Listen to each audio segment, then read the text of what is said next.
சஃபி சுலைமான், கோவையில் முப்பெரும் விழாவை திட்டமிட்டது எதற்காக, என்ன நோக்கம்? முப்பெரும் விழா என்பது திட்டமிடுதல்லாம் கிடையாது. இது திராவிட முன்னேற்ற கழகம் பொறுத்தவரை உங்களுக்கு தெரியும், காலங்காலமாக இது செய்யக்கூடிய ஒரு விழாக்களில் ஒன்று.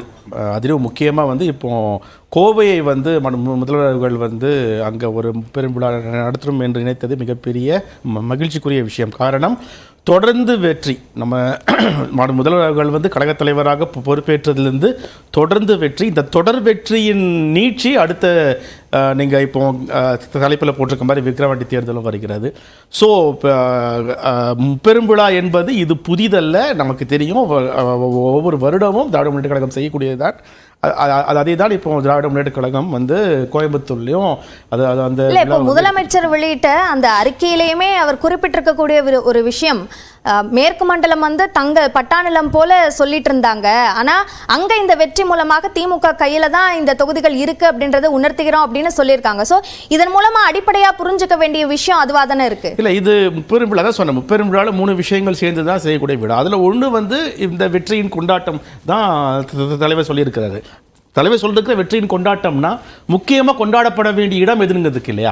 ஏன்னா நம்ம செந்தில் பாலாஜி அவரோட கைதிலிருந்து ஆரம்பித்து அதனுடைய பின்புலத்திலிருந்து ஆரம்பித்து எல்லாத்தையுமே எடுத்து பார்த்தீங்கன்னா மேற்கு மண்டலத்தை எப்படி இவர்களிடம் இருந்து பறித்து கொள்ளலாம், எப்படி நாம் வைத்துக் கொள்ளலாம் என்கிற ஒரு திட்டமிட்ட விஷயங்கள் தொடர்ந்து நடந்து கொண்டே இருந்தது. அதிமுகவும் பாஜகவும் கூட்டணி வைத்து அவர்கள் என்னவெல்லாம் அதில் எப்படியெல்லாம் செய்தார்கள் நம்ம தொடர்ந்து பார்த்து கொண்டு தான் இருந்தோம். அப்போ அந்த இடத்துல போய் அவங்களே செஞ்சுட்டு வரும்போது அந்த வெற்றியை கொண்டாட வேண்டிய நிலைமையில தான் திமுக இருக்குது. அதனால தான் கோயம்புத்தூரில் போய் 40 out of 40 ஸ்வீப் என்பதை விட மேற்கு மண்டலத்தை மீண்டும் நாங்கள் முழுமையாக கைப்பற்றிக்கிறோம் என்பதை பறைசாற்றுற விதமாகவும் அதை அங்கே சொல்லும் விதமாகவும் முப்பெரும் விழா நடக்குது என்பதும் ஒரு காரணம் தான், இல்லைன்னு சொல்லலை. ஆனால் முப்பெரும் விழா புதிதான் என்று கேட்டால் புதிது கிடையாது. இது வழக்கமாக செய்யக்கூடிய விஷயம். இந்த வெற்றியையும் கொண்டாடுவதற்காக இன்று முப்பெரும் விழாவில் இத்தனை கோடி கழகத்தினர் தலைவர் உட்பட கூடியிருக்கிறார்கள். இல்ல, முப்பெரும் விழா புதிது இல்ல, நோக்கம் புதுசா இருக்கா? அதிமுக மட்டும் போட்டியா இல்ல, பாஜகவும் அந்த தொகுதிகளில் போட்டியா இருந்தது தானே?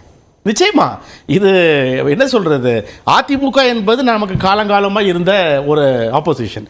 பாஜக என்பது இப்போ புதிதாக அதிமுகவின் தோளில் ஏறி சவாரி செய்த விஷயங்கள் நமக்கு கூட பார்த்தோம். அப்போ அந்த இல்லையே, தோல்ல இல்லையே, அப்படிதான் நீங்க தான் சொல்றீங்க. ஆனா இன்னைக்கு கூட அவங்க வேட்பாளர் அறிவிக்கல. இதுலயே தெரியுது அவங்களுக்கு கடலை கூட்டணி என்ன சொல்லிட்டு. அவங்க இன்னைக்கு இல்லை, 2026 தேர்தலில் நமக்கு வெட்ட வெளிச்சமாக தெரியும். அதிமுகவும் பாஜகவும் இன்றல்ல நேற்றல்ல இனி என்றும் அவங்க தோளோடு தோளாக இருப்பாங்க. தோள் மேல ஏறி தான் சவால் செய்வாங்க. இந்த விஷயத்தை தொடர்ந்து திமுக தரப்பு சொல்றதுக்கான காரணம் அதிமுகவை பலவீனப்படுத்துறதுக்கு இதை ஒரு ஆயுதமாக நீங்க பயன்படுத்துறீங்கன்னு சொல்றாங்க. அதிமுகவை திமுக பலவீனப்படுத்த வேண்டிய அவசியமே இல்லைங்களேங்க. அது ஏன் அப்படி நினைக்கிறீங்க? அது ஏற்கனவே பலவீனமாய் பலம் இழந்து போய் ஒண்ணுமே இல்லாம இருக்கு. அதை நினைச்சு திமுக ஆக்சுவலா சொல்ல போனா நான் உள்பட வருத்தப்படுறோம். இங்க இருக்கிற பேனல் எல்லாமே வருத்தப்படுறோம். இதுல மாறுபட்ட கருத்தே இல்லை. நாங்க அதிமுக பலவீனப்படுத்த வேண்டிய எந்த விதமான தார்மீகமும் கிடையாது. அது பலவீனம் அடைந்து போய்விட்டது என்பதை வருத்தத்துடன் தான் சொல்லிக் கொண்டிருக்கிறோம். எங்கள் தலைவர் உட்பட இத பலவீனமா நாங்க நினைக்கவே இல்லை. ஏன்னா திமுக வாக்கு சதவீதம் குறைஞ்சிருக்கு, அதிமுக தான் அதிகமான வாக்குகளை இந்த தேர்தலில் பெற்றிருக்கு அப்படின்னு சொல்றாங்களே. ஆமா, அவங்க என்னதான் நீங்களே யோசிச்சு பாருங்க, என்னதான் சொல்றது. இப்போ ஒரு கணக்கு சொல்கிறேன். 2016 எடுத்துக்கோங்க, 2021 எடுத்துக்கோங்க, 2024 எடுத்துக்கோங்க, நடுவில் 2019 மட்டும் அவங்க வெற்றி பெற்றாங்கன்னு வச்சுக்கோங்க. இப்போ இந்த தேர்தலில் நாங்கள் நின்னாக்கா ஆட்சி பலம் அதிகார பலம் அப்படி இருக்கு இப்படி இருக்கும். இவங்க 2019 இவங்க என்னெல்லாம் செஞ்சாங்களோ அந்த ரெப்ளிகா வருமோன்னு சொல்லிட்டு அவங்களே பயந்துடுறாங்க. அந்த மாதிரிலாம் எதுவுமே நடக்குது. 2019 எதோட ரெப்ளிகா சொல்றீங்க? அவங்களோட இடைத்தேர்தல் இதுவும் நாங்குநேரி விக்கிரவாண்டி அவங்க தானே இருந்தாங்க. அவங்க என்ன அதிகார பலத்தை அங்கே உபயோகப்படுத்தினாங்களோ அதே போன்று செஞ்சுடுவாங்கன்னு சொல்லிட்டு பயந்துட்டாங்க போல. திமுக இன்றல நேற்றல்ல அதே மாதிரி செய்யும் வாய்ப்பு எதுவுமே இல்லை. அதிமுகவுடைய தார்மீக உரிமையை, கடமையை, ஜனநாயக இதை மீண்டும் அவங்க இழந்திருக்காங்கன்னு சொல்லிட்டு தான் நான் சொல்லுவேன். இன்னொன்று சொல்லிக்கிறேன், இது நீங்க சொல்லாவிட்டாலும் சொன்னாலும் சரி, பாஜகவும் அதிமுகவும் இன்றும் நாளையும் 2026 கூட்டணியில் தான் இருப்பாங்க. இது கள்ள கூட்டணி என்பதை மக்களும் அறிவார்கள்.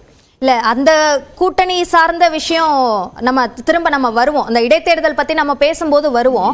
இப்போ திமுக நடத்துற இந்த முப்பெரும் விழாவோட நோக்கம் இந்த வெற்றியை கொண்டாடுறதுக்கு மட்டும்தானா, அல்லது இன்னமும் பலப்படுத்த தேவை இருக்கக்கூடிய மேற்கு மண்டலத்துல இந்த விழாவை தொடங்குறது மூலமாக ஒரு பலமான கட்டமைப்பை உருவாக்கணும் அப்படின்ற நோக்கமா? நிச்சயமா ரெண்டுமே இருக்கும். அதாவது ஒரு கட்சியை பொறுத்தவரை இப்போ எக்ஸாம்பிள் சொன்னீங்கன்னா திராவிட முன்னேற்ற கழகம் வந்து அடிமட்ட லெவல்ல இருந்து மேல்மட்ட லெவல் வரையும் அதோட ஸ்ட்ரக்சர் ரொம்ப இம்பார்ட்டன்ட். பார்த்துருக்கலாம் அந்த ஸ்ட்ரக்சர் வந்து it's developed almost 50 years back, டீகேட்ஸாகவே அந்த ஸ்ட்ரக்சர் இது பண்ணிட்டு இருக்கும்போது ஒரு சில பாக்கெட்ஸில் ஒரு சில லேக்குனே வரும்போது அதை தலைவரானாலும் அங்கே உள்ளே இருக்கிற மாவட்ட செயலாளர்களும் கருத்தில் கொண்டு தான் அதை வந்து எப்படி டெவலப் பண்ணுறதுன்னு பார்ப்பாங்க.